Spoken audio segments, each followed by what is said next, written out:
Hello, friend, and welcome back to another episode of Artworks for Teachers. I'm your host, Susan Riley, and today you're in for a treat because today is the first part of a two-part episode with an interview with Dr. Carol Tomlinson. Now, if you're not familiar with Carol Tomlinson's work, she has been the groundbreaking researcher around differentiated instruction. And she has so much experience, so much wealth of knowledge on this topic. And we were so excited to be able to feature her in this episode and in the next one as well. I think you're going to really enjoy these two opportunities to learn from the best.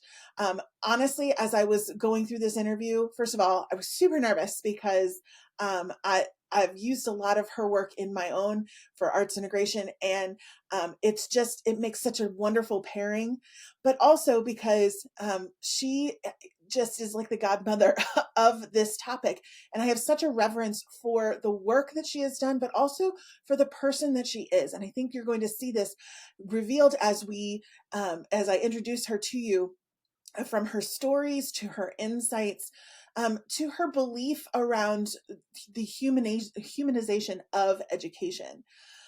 She is a true treasure. So a little bit about her professionally.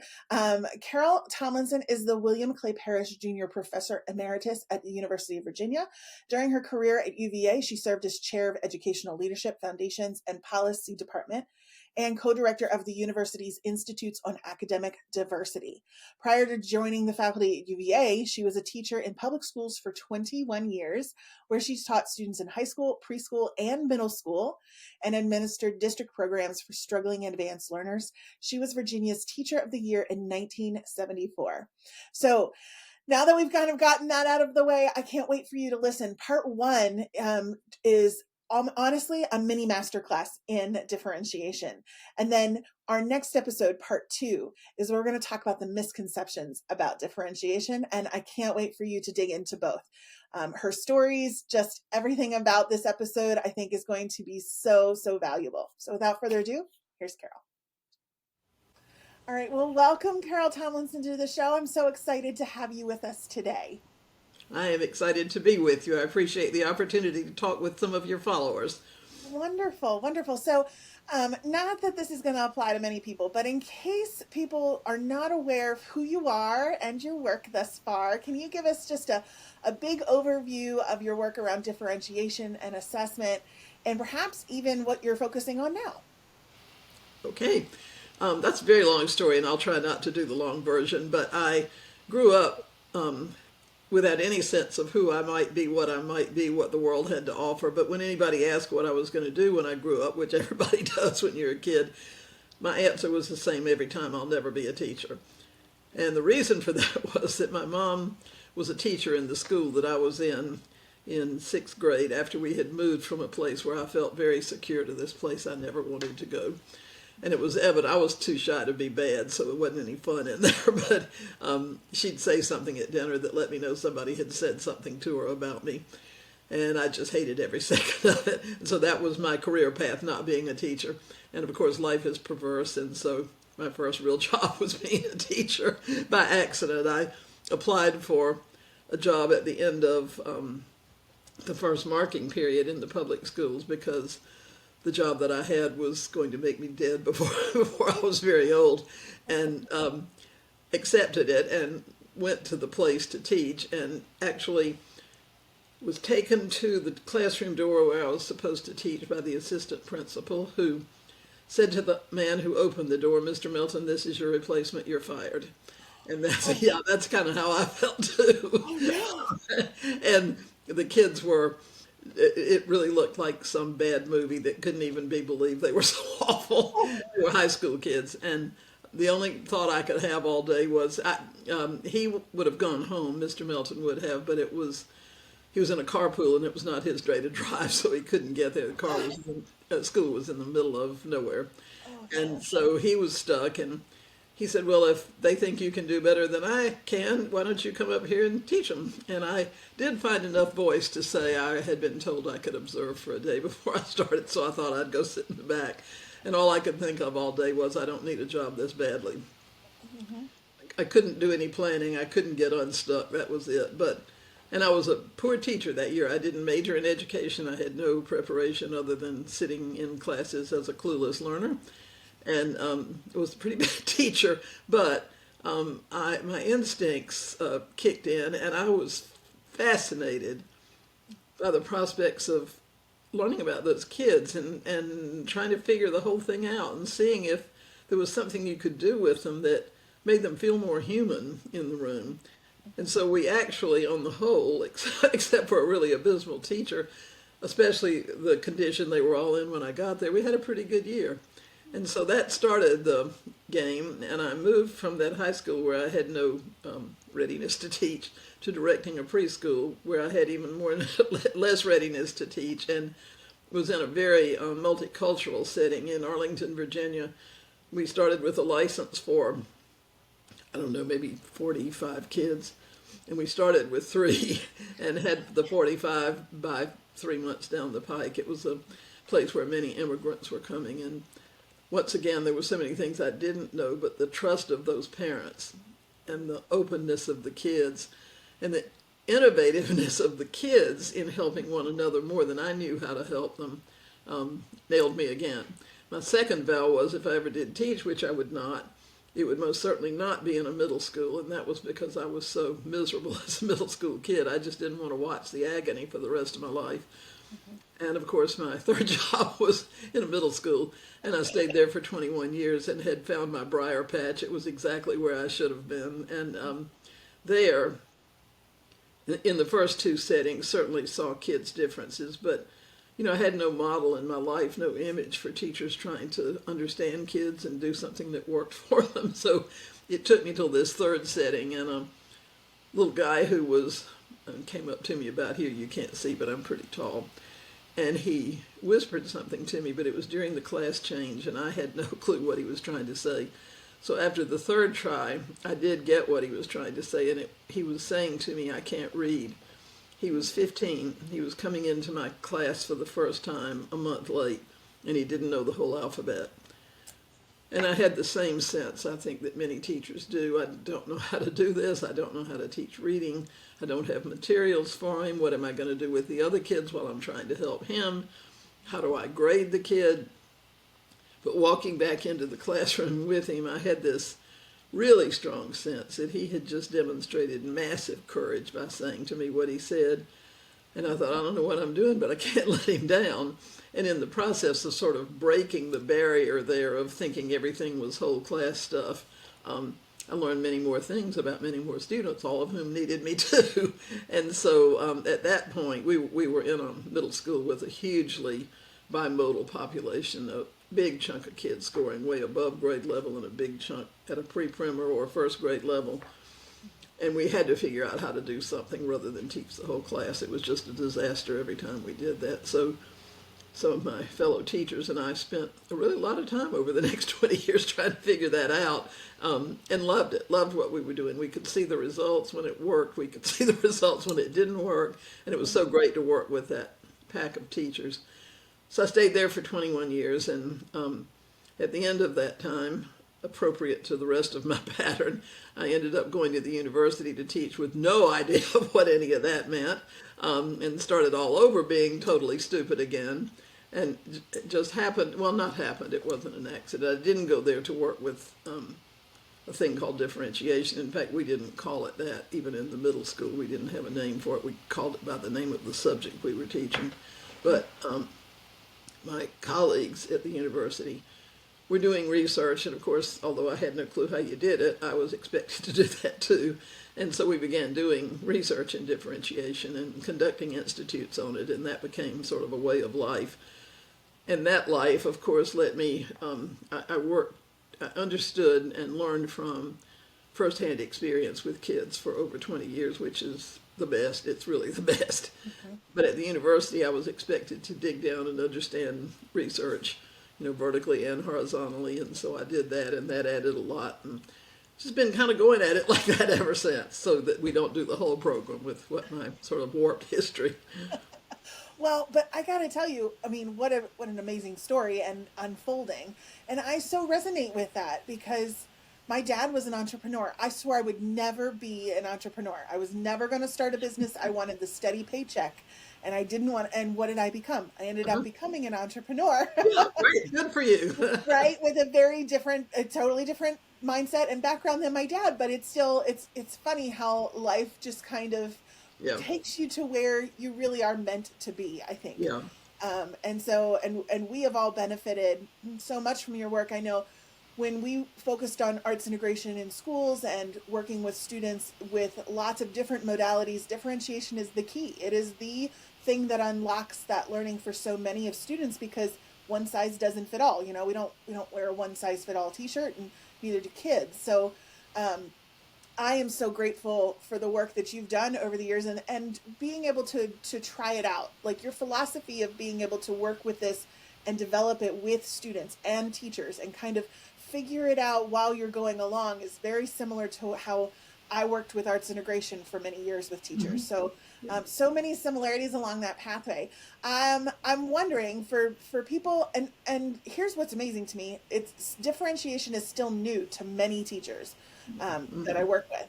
So I would love to start with the pillars that you identify. Can you just share, as we begin this understanding of differentiated instruction, can you share what those pillars are and how they can impact student learning? So, this is actually even interesting to me too, Susan, because I don't think we start creating something, and I'm sure that was true for you in your work, with a structure that everything, and then we fill in the structure. We do the work, and the structure arises, or I did. So it Yes. occurred to me at some point that differentiation has a philosophy, it has key principles, and it has certain key practices. And that's one way that I've represented differentiation graphically, is sort of a Roman looking portico kind of thing with the three columns. And I won't try to repeat the whole thing to you, but the philosophy, among other things, is that diversity is good and valuable, and that we all grow and benefit and become more aware of the world when we figure out a way to embrace that. Mhm. Another notion there is that we can only teach groups of kids, even the easiest, most homogeneous kind of kid, if there is any such thing. Um, we can't teach them unless we believe in them. And one of the stumbling blocks, I think, for us in schools is that we necessarily encounter kids that we don't quite understand, or like the little guy in the hall with me, don't know what to do with. And it feels threatening, it feels challenging, and then we get into this, well, of course he can't do it, he's that kind of kid, he comes from that place, or not even trying. Differentiations is built around a similar philosophy to Carol Dweck's, which is that we know enough to know that the brain is malleable, that kids can do far more than we believe they can, that any kid who comes to us has more possibilities beneath the surface of the water than we'll ever see, and that our job is to help them raise that up, but still knowing that if we can raise up a bunch of it, there's a bunch more down there. So working with the assumption that kids have great capacity. They bring many capacities with them that we don't even know about because we don't look for them. And if what they bring is capacity doesn't seem to match what we want as teachers, we don't go hunting for that, and trying to build on it. Dweck talks about the importance of unreservedly believing in the capacity of kids to learn. And not only just saying, I believe, but teaching them the skills of successful learning, which I think is the second part of a growth mindset. And then I believe firmly that the third part of a growth mindset is that we need to build from where kids are and scaffold their learning rather than saying, oh, yes, you're 2 years behind, so just jump right over here and join us or you'll sink. And so that's kind of what I mean by the growth mindset thing. Differentiation talks about the responsibility of a teacher not to cover content or prepare kids for a test, but to maximize the capacity of each learner. Mm. And I think if we really truly had a deep belief in that maximizing the capacity of each learner, we'd teach in a very different way than we do now. So that's another idea. And then one of the big philosophical principles for me is the responsibility for contributing to a reality that would ensure that every kid has equity of access to the most excellent learning experiences that a school can offer any kid. We still put kids in classrooms by what we believe about them. We put them in classroom groups by what we believe about them. And if we believe that all kids were smart, and if we did what I think of as teaching up, and started off by saying, what's the really best anybody in this building can do for a year's of learning experiences for the best, most eager, most advanced kids we have? Now figure out how to differentiate by scaffolding up. That would be massive. And I think for me now, at least, for the current times we're in, and probably for my whole life, which is pretty long by now, I've been at this a while, the notion of equity of access to excellence is a mandate of schools I can't see how we can escape with conscience. So those are philosophical pieces on the first column. Yes. The Which second reminds one, me, well, I'm so sorry, no, but go. it reminds me so much of the idea. I always talk about the idea of invest in possibility, not in the outcome. And so I think what it so captures what you're talking about, the idea of what possibilities exist for our students, and looking at them with that understanding that anything is possible for the Yep. person who's standing in front of you, and just recognizing that rather than focusing so much, as I think we tend to do in education, on the outcome from that learner. And we look at deficits far more than we look at possibilities Absolutely. too. Yeah, and the kid becomes his or her deficits in our thinking. I don't think any of us want to do that. The way schools are structured shove us into it, but Yes. it happens, yeah. Yeah, absolutely. I'm sorry, I didn't mean to interrupt, but so please Oh, continue. please interrupt any time. It'll be much better for people to listen to, and besides that, it's your house. Um, so the second column is a set of principles that are built around the 5 key classroom elements that all of us have. We may or may not think of them individually, we may or may not put them together as a set, but all of us have a learning environment that we can work with or not. We do it. I mean, we have a learning environment. If we're not trying to make it better, it's probably going to go south. We have curriculum, have assessment, instruction, and then what I think of as classroom leadership and management, leadership of students, and management with the students of routines that make things go smoothly, not trying to manage kids. That's doomed. But the principles are something like creating a learning environment that's a catalyst for learning, an environment that propels kids into learning because they feel safe and seen and affirmed and free to make mistakes without judgment. They feel connected to the teacher and become connected to one another. They learn to work as a team. And that's really a catalyst for learning. John Hattie calls those invitational learning environments. And I think creating an environment that's invitational, that sets out an invitation every kid every day to learn something wonderful is what that's about. Curriculum that helps kids see the wonder of learning, makes them understand that they have a gift every day that they bring in, that they can figure out this world and be surprised by something every day. And I think we've lost that awe and joy almost completely, which is one of many places that your work plugs in really well and could energize.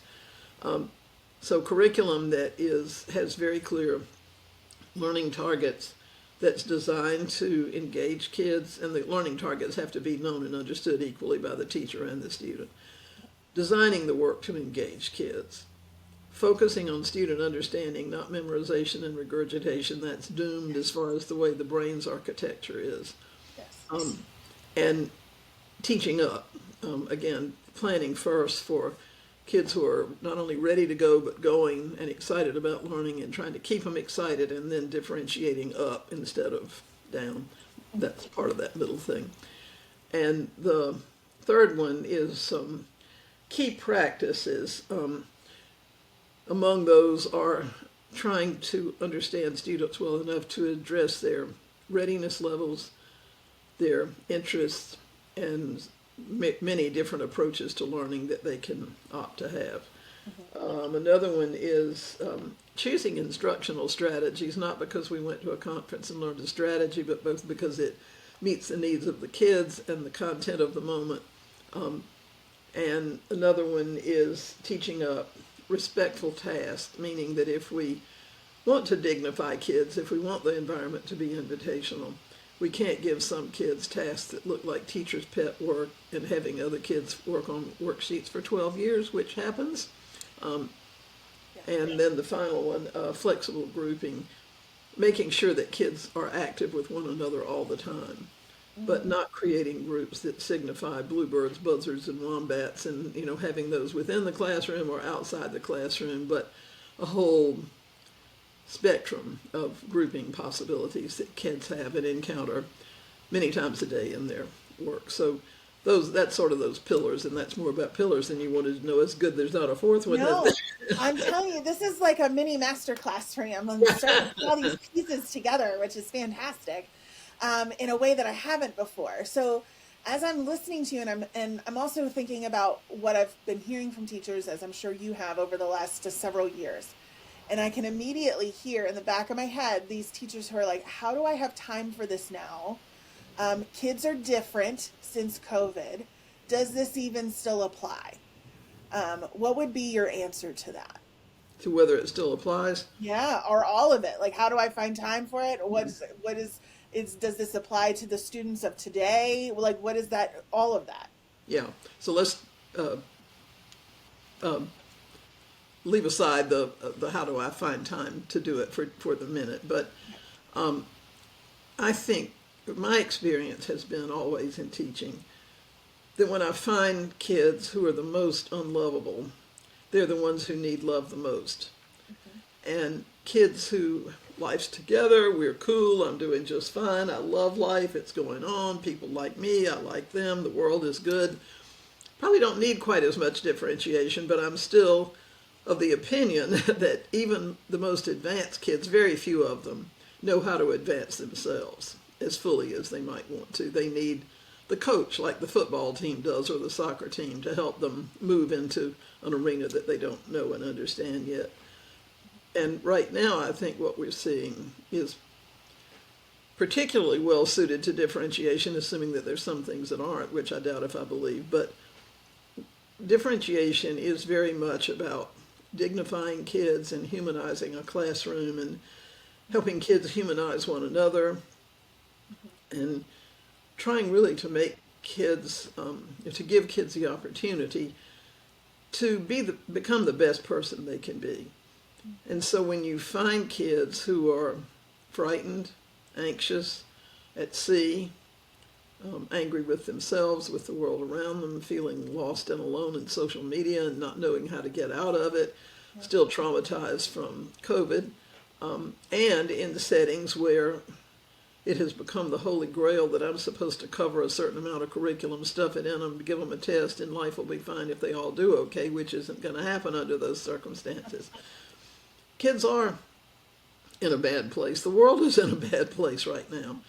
And so at that point, I think the very best thing we can do is to create a classroom where we say to the kids silently or overtly, this is an example of a good home.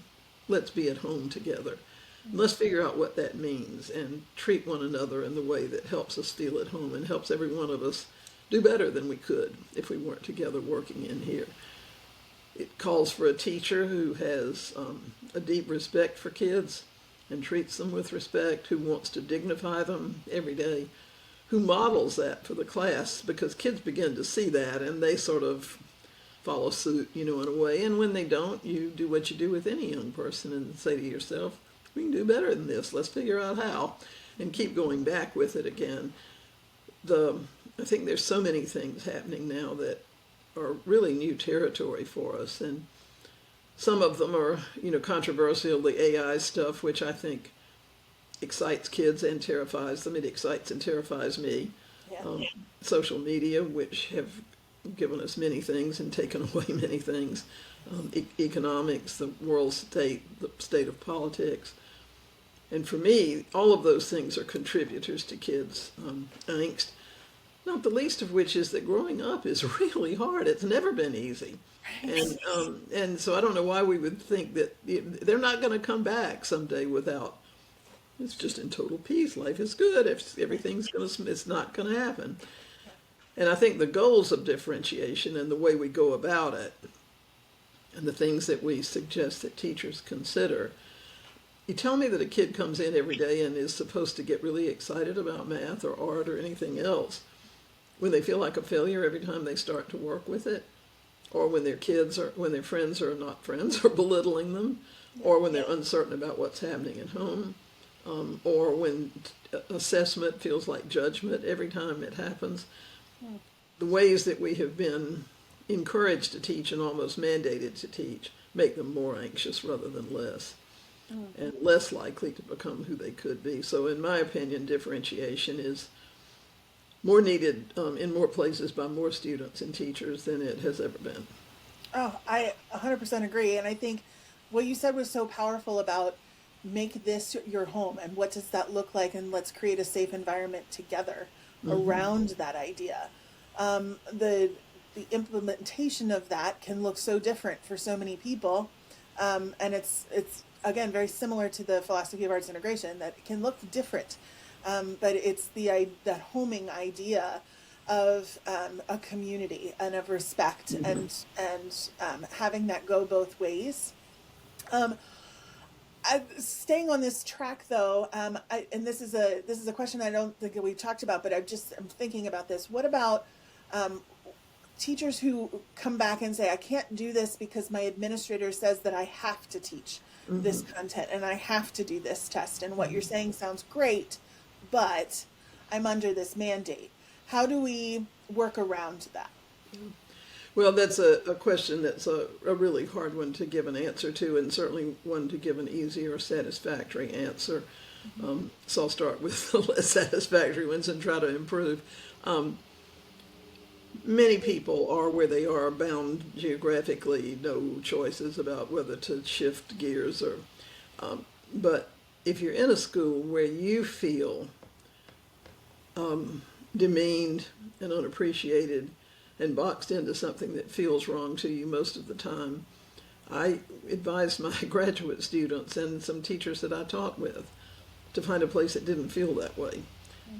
One of the interesting things to me about teaching, and one of the things that I love the most, is that when I invest what appears to be wisely to students, I benefit as much as they do. And if I can create an environment that is inviting, and curriculum that's inviting, and instruction that's inviting, and assessment that's inviting, it changes the kids almost completely, but it changes me too. I'm feeling very different about the work that I do, as opposed to I'd love to do X, Y, or Z, whether it's differentiation or not. I'd love to use more art in my classes. I'd love to have a bigger emphasis on creativity, but they won't let me, or circumstances won't let me. That diminishes me as much as it does the student. So I don't think it's altogether a bad idea to stop and say, wait a minute, this is me, it's my life, it's my career, and I am really feeling like all this is wrong, and there's got to be someplace better, let me go find it. But if you don't want to do that, if you can't do that, then I think it's worthwhile to remember a second thing, which is sometimes 2 or 3 or 4 or 5 or 6 teachers with an idea that's powerful, and with some trust with the principal or the head of school, can work with that person and say, can we talk about this? What can we try? Would you be willing to let 2 or 3 people have a chance to teach outside the box? And we'll gather data, and when it's not working, we'll figure out why. We'll let you know. Come in and watch us anytime. But if we can get out of this box when we're ready to do that, could you support us with that? I've seen that work even in the school that I was in for such a long time. My team teacher was 20 years older than I was and benefited from many things, not the least of which was mothering teenagers, who were then teenagers for all those years. And we had a principal who was a really good man, but super conservative about everything in life. And if he saw a kid up out of a seat, it was just ghastly. And she started with him saying, Tony, when you walk by the room someday, just glance in the window that's in the door and just take a real quick look at what the kids are doing. How do you think it looks? Does it seem okay? And he actually would start doing that a little nervously every once in a while. But then she went to him and said, you know, next time you come by the door, if you have just a minute, just stop and look in that window for a minute and look at table by table and see what's going on and what you think. Then she invited him to open the door, and then she invited him to come in the room, and he became our champions instead of, it wasn't the same thing principals do now. You know, if you're not following the pacing guide, you're not a teacher. My sense is if you are following it, you're not one, but that's another story. And so working with the principal, saying, you know, can we try something? I've seen teachers who felt totally stuck because of mandates and that sort of thing do that kind of thing. I'm thinking a number of teachers, but one that I was fascinated with was a high school teacher in the district where I taught, who was as traditional as she could possibly have been, taught high school English, and appeared rigid and a little uncomfortable with the kids. But kids are good readers of people, and they knew she had a lot to give them. And one time, I think she was reading the kids and could see that they were tolerating and trying to do something with what she was doing, but they just weren't excited. So she invited them to come sit on the floor with her someplace or something and talk about ideas. And then she invited me to come into the class one day when she gave them an assignment, which in essence was sort of a performance assessment, though we didn't know that term then, to figure out a way to show their peers what their insights were, what they were coming away with. And then she invited me back for the presentations, and it was magical. I think those kids knew that if they messed up, no other student ever would have an opportunity in there. And what they did was the best of their work. And she found it revolutionary, and over the summer changed the whole structure of her classroom, changed her syllabus completely, worried the entire summer that because she'd given them that one chance, they'd bomb the AP test. Mm-hmm. They did as well or better than the kids had ever done before. I watched her do that with more classes and throughout the day, and every summer she nearly had apoplexy because the kids were going to all bomb stuff, and they didn't. Yeah. And then she began working with her colleagues, and they started working together. So sometimes you can change it from the inside out. And the other thing I think is, this is not admirable, but one of the books that I read, there weren't too many books on education 100 years ago when I was teaching in that place, and one of them was the thing called Teaching as a Subversive Activity, and I've always loved that book. But you can look at teaching as a subversive activity, and though this is a sad commentary on teaching, you can close your door, and when nobody else is in there, do what you need to do to make it come alive. And if somebody comes in, have a plan for what you're going to do to shift gears kind of quickly and go into what it is they're hoping they can see. So those would be my answers to that. The pressure is very real. But giving into it is a sad compromise for ourselves and for the kids, I think. Yeah, I 100% agree. I think, thank you for sharing things that are both things that we can aim for as well as realistic for all of us to do, yeah. Right? And I think that's important. Many teachers will oftentimes, at least for me, when I share, because again, when administrators walk in and students are working with art supplies in a math class, it's sometimes very difficult for administrators to understand that. And they wonder quite often, like, what are you doing in here? Are you actually spending the time on the curriculum like you're supposed to?